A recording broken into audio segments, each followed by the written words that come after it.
See, I like the natural light that daytime brings. It looks nice. See? You look ready for TV, Marcus Leshock. I still have my makeup on. Yeah, you do. Yeah, I do. I mean, you're handsome with or without it. It's my day and evening makeup. So this is Car Con Carne. It's a food podcast recorded in a car. I'm James Van Osel. My guest today, Marcus Leshock from the WGN-TV morning show. In the back seat is Gaby from Borinquen over on Western Avenue, home of the jibarito. Ground zero for the jibarito sandwich, the Puerto Rican delight originated in Chicago. I should say that Car Con Carne is presented by the Autobarn Mazda of Evanston, 1015 Chicago Avenue, right there by Chicago and Maine. Their cars, man, the technology, the ultimate in mobile connectivity. They describe their cars as stylish sanctuary. Totally agree. Go to the Autobarn Mazda of Evanston. They're really good people. I got my last two cars there. Take a test drive. Autobarn Mazda of Evanston. Gaby from Borinquen. Marcus Leshock, are you ready to do Car Con Carne? I am. Let's do it. It's Car Con Carne. Let's eat in the car. It's Car Con Carne. And now here's the star of our show, James Van Osel.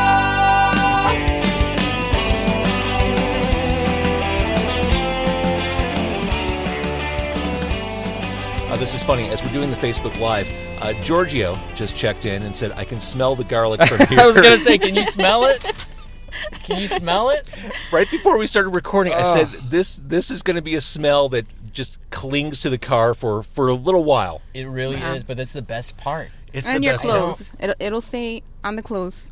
Yeah, oh no. Yeah, for sure. Thank goodness Marcus is done with his TV responsibilities for the day. Yeah. Because you'd be unbearable if you went back to the studio. Sorry, I was just sharing your Facebook Live onto my thank you. Facebook. You're so I'm nice. trying to keep it going here. Did you bring your Emmys? No, they're at home. They're currently, where are they? They're sitting on like a dresser or something. One's probably propping open a door somewhere. Now, this is the award-winning Marcus Leshock, former WGN Employee of the Month.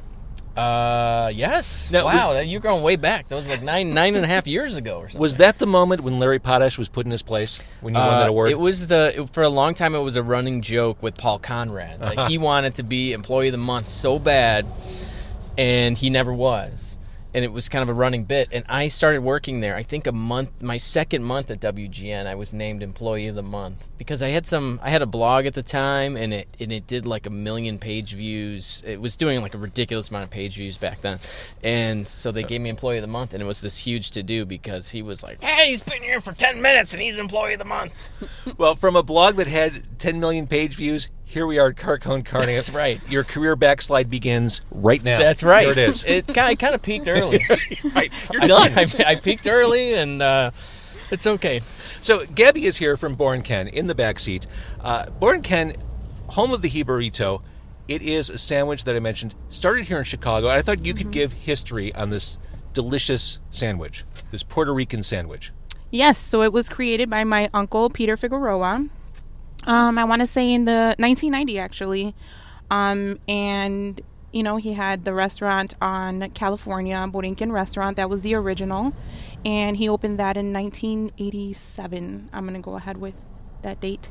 And then again, 90s, he created that sandwich, and it just blossomed from there. It became so popular that they started using it in all Puerto Rican restaurants. It just went crazy. I mean, it is crazy that this Puerto Rican staple originated in the city of Chicago, although the Puerto Rican community is huge. Yeah. I had no idea that you created that. Yeah. I thought that it was, you served them, but I thought it went like back to Puerto Rico and everywhere else. Oh, this is ground zero. This is it. Yeah, ground zero. Yeah. It is the best jibarito. It is. All the ones I've had, there's just nobody makes it quite like you guys make it. It's not the same. Everybody definitely puts their own spin on it. They cook the steak differently, or they'll use different cheese or anything, but we are the originals. All right, so explain what is on a jibarito. So it's a plantain, fried, flattened. Now, plantain, for those who don't maybe know, those are they look like bananas. They look like bananas. But they're not sweet like a banana. Definitely not sweet. Very starchy. I really can't describe the taste. They're just not sweet. We do have a sweet banana, it's the maduro, which we actually have a jibarita. It's a sweet plantain, jibarito, basically. And that one's pretty popular also, although the name isn't really out there. But yeah, the plantain is its own kind of banana. So it's plantain instead of bread. And then inside you have steak. Steak, it's your choice. The steak is the original. It's the most popular. We also have the roasted pork. We have chicken fried off the bone. We have the chicken breast. It's also really popular. We have a vegetarian, and we also have shrimp, which is amazing. Now for today, Marcus and I are going big. Marcus is going classic, going steak. I'm going with the pork. Yes. And your recommendation. Yes. You also brought out some Puerto Rican sodas. Yes. Neither of which have been tried by Marcus or me before. Yeah. So- Which we did not create. All right, so what do Put we that have out there. here? We have a cola champan. That's yes, a Is Puerto this Rican. Marcus's? Oh, I'm having this one, I think you said. Yep. And then we have Malta, which is a malt drink. Look at that. Here we go. So anything particularly different about this? Or how would you describe the flavor? I would. Oh, I don't know. I'd go kind of with like a Dr. Peppery, maybe. This is interesting. Oh, yeah. Hmm. That's I- good. Yeah, it's good. It's good. It's really good. Actually, I really It's like not just it. good, it's good-o. It's good. It's That's the good. brand. It's good-o. Good-o. That's next level Now, good. she said that this one was the acquired taste. It The is, malt it is. She's beverage. right. It's- She's that's right. Like, It's Yeah. not like malt liquor, is it? What is that? No. It tastes like a thin syrup. Yes. Like a thin pancake syrup. Yeah, I know in Puerto Rico, I've never had it this way. I know that they mix it with milk. I could see that. Yeah. All right. Bring on the garlicky jibaritos, because I know we're on borrowed time. All right. Gaby. So the top is the steak, and we put our Puerto Rican arroz con yeah. gandules in there for you as well. Now, this is something they would never want you to do on gosh. WGN, would they? What? Eat on camera like this, or eat that? Oh, yeah. No, never. And then that's the roasted pork. And I also have some homemade salsa, which we call the jibara sauce. Look at that. The video doesn't do this justice. No, I mean, it really smells. doesn't. And you get this is the garlicky stuff that's smeared on the top. It's like Yeah. is it a garlic butter, or what do you do with the garlic to get it spreadable like that? We blend it.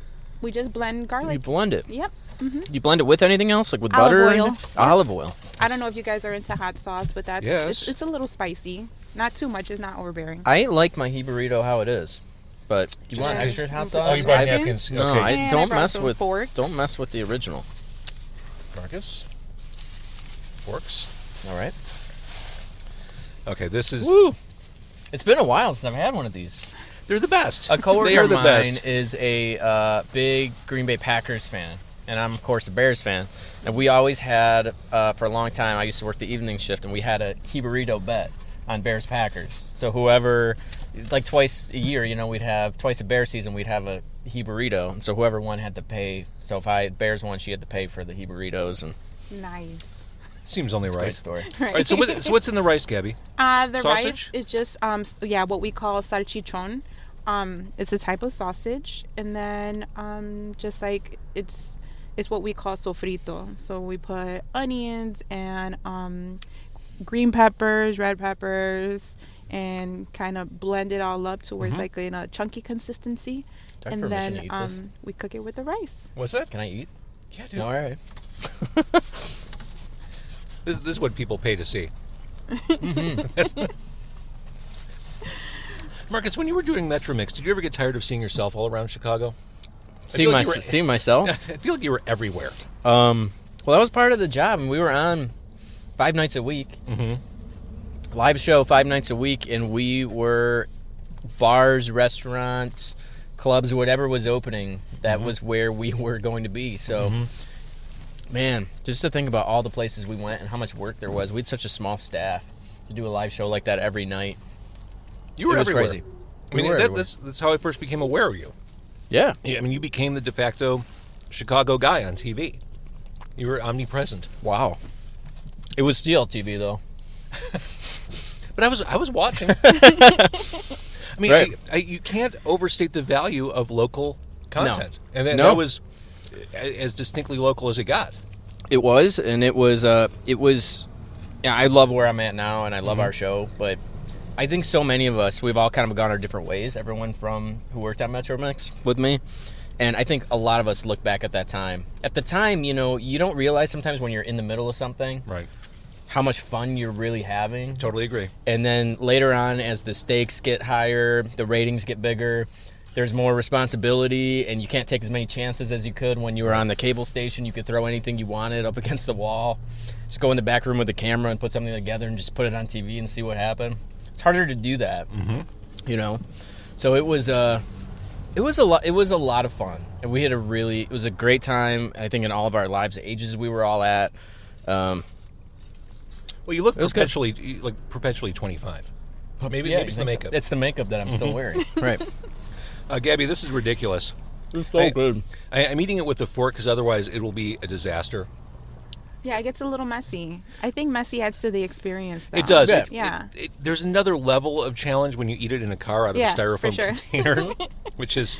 It might have gotten messier. I actually requested it be put in the styrofoam so it's easier for you guys to eat in the car. But the thing that you're missing is when you eat the jibarito with your hands, you can smell the jibarito for about 4 days. Yes, right. yes. On your hand. You're marked.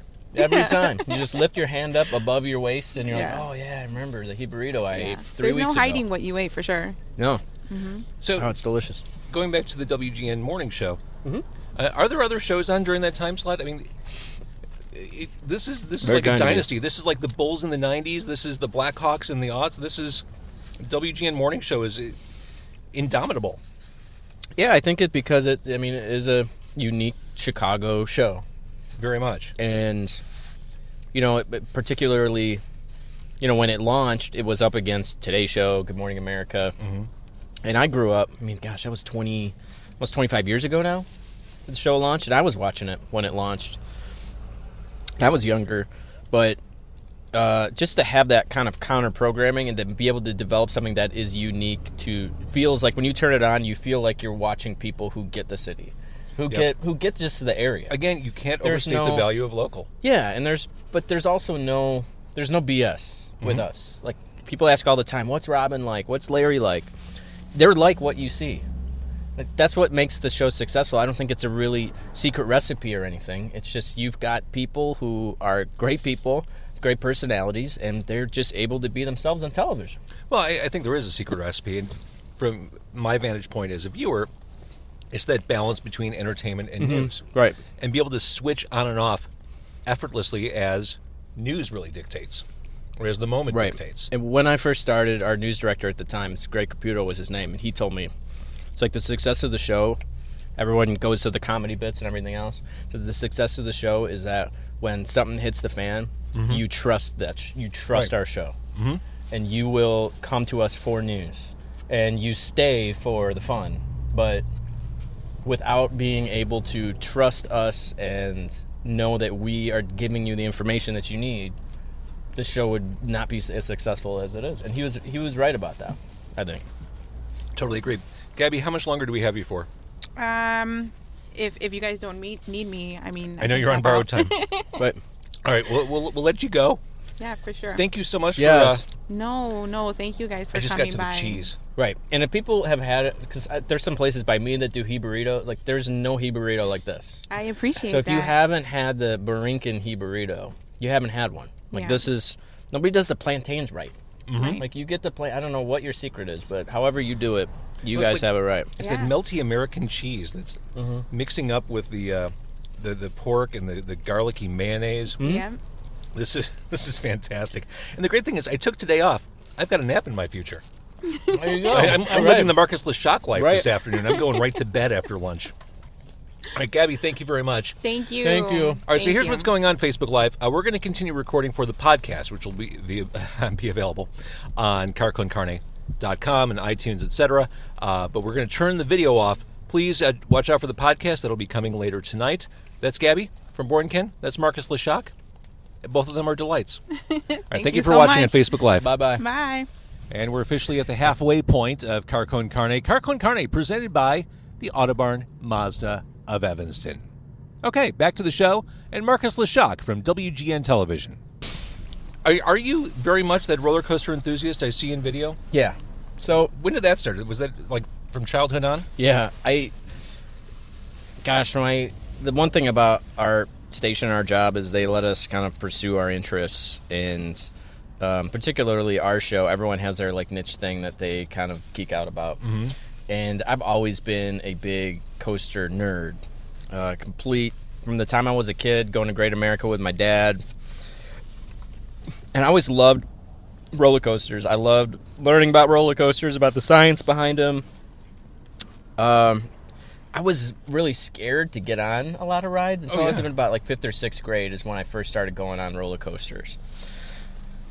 And since then, man, I've been hooked. And I think because I'm kind of a nervous person, I have a little bit of anxiety about a lot of things, but knowing the engineering behind these rides, the safety features and mechanisms that are there, understanding how they work, I can get that thrill. There's that adrenaline rush that comes with a coaster. Does the rush come for you as you're making the ascent?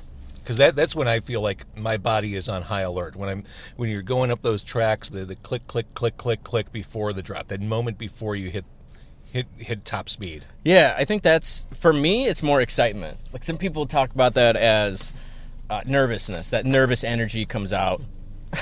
Like the jibarito that just poured all over all your mouth. Mm-hmm. But that's the exciting moment, right? The drop to me is depending on what kind of ride it is, of course, but like the first drop is everything. That's where, if you're a coaster designer, that's where you grab your audience, right? You got the people in there, and that's where you really blow them away. And then the ticking going up the hill with the upstop that's going down, that's keeping you from falling backwards, and it's just it's the way it's always been done. And coasters go back to Homewood, Illinois. There was a pioneer inventor of roller coasters there, and who invented a lot of those safety features and everything else. So for a visitor to Great America, there are a couple there that just look horrifying that I can't even get in line for. But what's the mid-level? Somewhere in between the Demon and what's that one that just shoots right up into space? Vertical velocity? Yeah, that looks terrifying. The one they're building will be the terrifying acceleration. There'll be nothing like it in North America, acceleration-wise. 0 to 85 miles an hour in a second and a half. Nope. What's that called? I mean, 1,000, you're going 80 miles an hour. It's crazy. There's no other ride like that in the U.S. That kind of acceleration. It's called Max Force that they're building. But I'll tell you, my favorite ride at Great America is Wizard. If you've been there, it's the classic. I mean, it's been there the longest. There's no other ride. That's the only ride of its kind now. And that's like a starter coaster for the whole family. It's a starter coaster, but if you're an adult, you can enjoy every second of it. I agree. It's thrilling enough. It's just a fun, unique thing. When you were dating your girl, that's a ride you wanted to go on because, she sits right in your lap on the ride. Absolutely. Just, there's so many great things with that. I go there with my kids, and it's like you're sitting on a family ride. It's just a great bonding experience. And when that thing comes back in, you see everyone's face just so happy being on the Everyone's ride. kind of laughing. That's what it's all about. That's what it's all about. I love that ride. That is the ride there. That's awesome. Yeah. Hey, I've tried. I have kids. I've tried to go back to Great America. I think I've hit a point age-wise where I can't do coasters anymore. Like, my equilibrium just gets so knocked out of whack. The problem is you stopped. You can't stop riding. And I talked to people who are 80-something years old and still riding all the time. You got to keep it up. That's interesting. Because the fluid or whatever, your body's just used to it then. You walk away from it long enough, then you get back. Like, for example, if I go on a swing set with my kids, I get sick. I get nauseous. It's that motion, right? Yeah. But when you're younger, you're doing that all the time, so you're used to it. But then after a while, when you stop and I get back on it now, I'm with you. That's interesting. I know. So looking back on WGN-TV, looking back on Metromix, looking back on everything you've done online, what are some highlights? What things stand out for you? Gosh.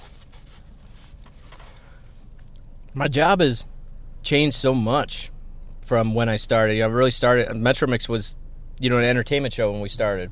Stuff that was around town. I did a lot of the junket interviews, kind of what Dean does now on WGN.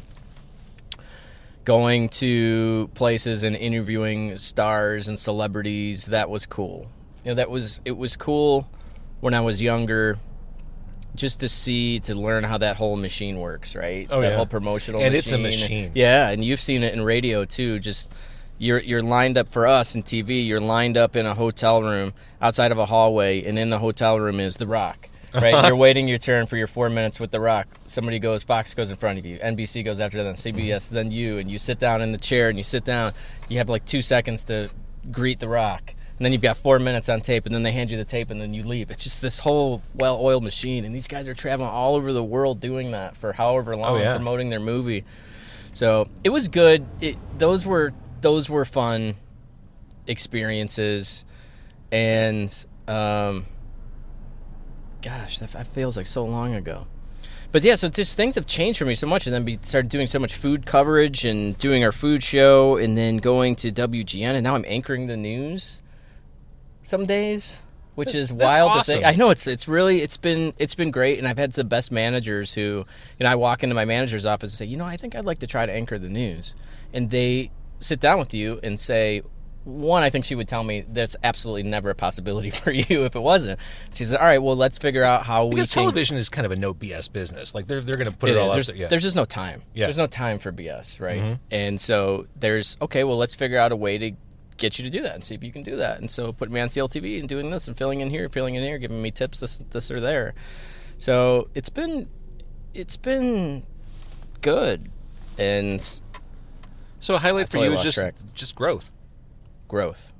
Growth and change is always making yourself relevant, right? Not getting like what you're doing. You could easily be a DJ somewhere just pushing a button, voice tracking, but instead you're sitting in your car, you're eating jibaritos, you're recording a podcast and putting it online. Just always trying to figure out a way to do something to stimulate yourself creatively. Absolutely. So you don't get caught in the I'm up now and I'm going and doing this or that. Like, always trying to figure out something new that keeps my creative juices flowing. Yeah, I'm right there with you. Right. And I'm glad. Thank you for pointing that out. I mean, for me, jobs are not forever. No. What will survive a job? And for me, it's that stuff that I do above and beyond the job description, like a podcast. Right. I can take that with me. You can. Yeah. But also it makes you more valuable, I think. I think that's so, not, too. That's not necessarily the reason that you're doing it. But at the same time, it's like, well, who would you rather have around? I'd rather have the person who's always going and trying to do more to make themselves or make some kind of content that's interesting when we live in a world where there's content everywhere, right? Everywhere. And it's hard to cut through. Yeah, it is. It is very hard to cut through. So we just ate the jibaritos at Borinquen. Very Chicago thing, in which I'm surprised you didn't realize that was a Chicago sandwich. No, I should have known that. Isn't that crazy? No idea. We talked about how omnipresent you've been through the years in Chicago. What to you is the most quintessential Chicago thing? What really is definitive or emblematic of the city? Gosh, it's so, and I've been thinking about this. I don't, the go-tos are there, right? The deep dish pizza, the Jules, Sears Tower. We're always gonna call it the Sears Tower. But to me, it's just Chicago. To me, feels like the biggest small town. It feels like, I've gone to so many other cities, and it just feels like home. I don't know if it's because I've always been here, but just the people of the city, the no-nonsense feel to it of Chicago can smell you out if you're a phony, right? You cannot fool people with that. And there's something unique about Chicagoans, and I don't know if it goes back to the corruption that everyone's been through, the horrible weather. Like, I don't know what it is, if it's just a callous or whatever, but it's just it's endearing to me that it feels like when people go downtown, they say, well, Chicago's such a big city. It doesn't feel like a big city to me. Does it feel that big to you? I don't feel intimidated by it at all. It feels like a big city when I'm coming back to Chicago from out of town. If I'm on a road trip and you get that first glimpse of the skyline, then it feels like, wow, this is a mighty place. True, for sure. But no, when you're walking around or just driving around, I mean, the fact that I live in the near north suburbs, some days I won't even take the expressway or Lakeshore Drive. I'll just side street it downtown. Yeah. Because you can. I mean, that doesn't feel like a big city. I'm just taking side streets to work. Yep, it doesn't. And you're within a certain mile drive from smaller feeling neighborhoods. Mm-hmm. Now, you're a Schaumburg native. Yeah, from Schaumburg. Do the suburbs get a bad rap? Do they get a bad rap? Maybe sometimes, but I think sometimes it's a well-deserved. It's suburb. I live in the suburbs now, right? So I lived in the suburbs, and I moved to the city for a while. My wife and I lived in the city. Now I live back in the far northern suburbs, out in the Grays Lake area. So I love the suburbs where I live. There's things about Schaumburg that were great where I grew up. There are other things when I drive back to Schaumburg now. I'm like, wow, I'm so glad I don't live here. There's a Kuma's in Schaumburg now. There's a Kuma's in Schaumburg. There's a Kuma's in Vernon Hills that's opening, right?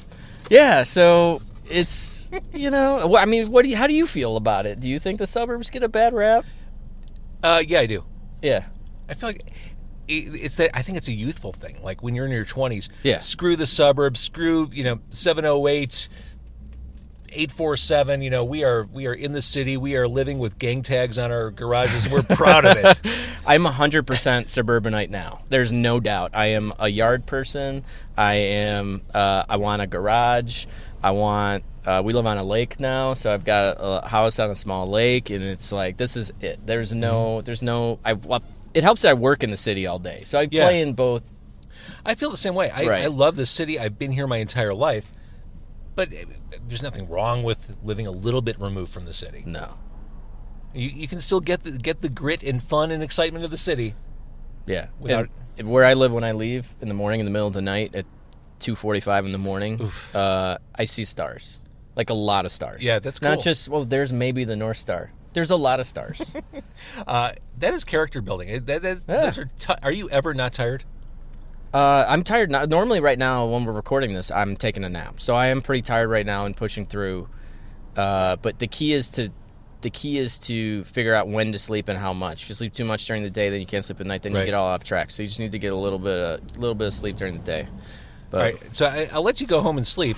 What do we have to look forward to coming up with Leshock Report, WGN, WGNU? Well, the coaster thing is something I've kind of been pursuing a little bit further, and kind of what you're doing with this car. I have this segment called Coast in the Country, where I travel all over the place and, riding rides, telling the stories about the history of these rides, but also like meeting people along the way, and figuring out. It's kind of like a travel segment where I stop in places and profile places you can go. And I saw one you did with a kid. Coaster Kids, who has autism? Yes. His name is Logan. He's got a great YouTube channel. It's called Coaster Kids, with a K, Coaster with a K. And he was autistic to the point where he had a hard time communicating at all. And his father, with him, went on a roller coaster, and he became... It became this therapeutic thing that got him to open up. Isn't that interesting? And so the more he rode, the more it was a physical, something happened to him physically that allowed him to open up more. Just turn on all those switches at once. And now he has this YouTube channel that's also this therapeutic thing where he talks about coasters, and his whole thing is to be brave, the Be Brave Challenge. So to step up, and if it's not a roller coaster, it's something else in your life that you're afraid of, and try to conquer that. It could be raising your hand in class and answering a question with your teacher. There's 25,000 people following him on YouTube now. This kid's completely blown up. And his dad, Coaster Dad, is a great guy, and they're traveling all over the world, and you see the Coaster Kids shirts all over the place. And it's a great thing. I show it to my kids because it's very positive, and it's very, enriching when you watch stuff like that. So, so telling stories about people like him, and then just having fun talking about these new rides and building out the YouTube channel. I've got my website, and WGN is so great to allow me to do this and do it on the air and pursue that. And a lot of people have been watching it, which is cool. So I'm going to see where that goes, but I'm excited about it. Oh, like I said, I don't go on roller coasters now because my equilibrium is just shot. But I have no problem watching people on coasters. Yeah, and I think that's part of the fun, right? Uh-huh. And trying to get people. I just rode a ride. I went back to my father's hometown in Shamokin, Pennsylvania, to this very small theme park there that has this ride that was just voted the best wooden roller coaster in the world. And I took my dad, who's going to be 84, took him back there. He hadn't been there since he was, I don't know how old. And took him back, and he walked me through and told me some places about the park. And then we went on the ride together. So that's going to air next Wednesday night on WGN. Seems like appropriate holiday time viewing. Yeah, and it's good. So Dad and son. things like that, and people that you see, an 84-year-old guy going on this crazy roller coaster, or somebody else. So it'd be maybe I get you on a ride. I was going to say now I feel like an absolute pussy. Your 84-year-old dad is Right.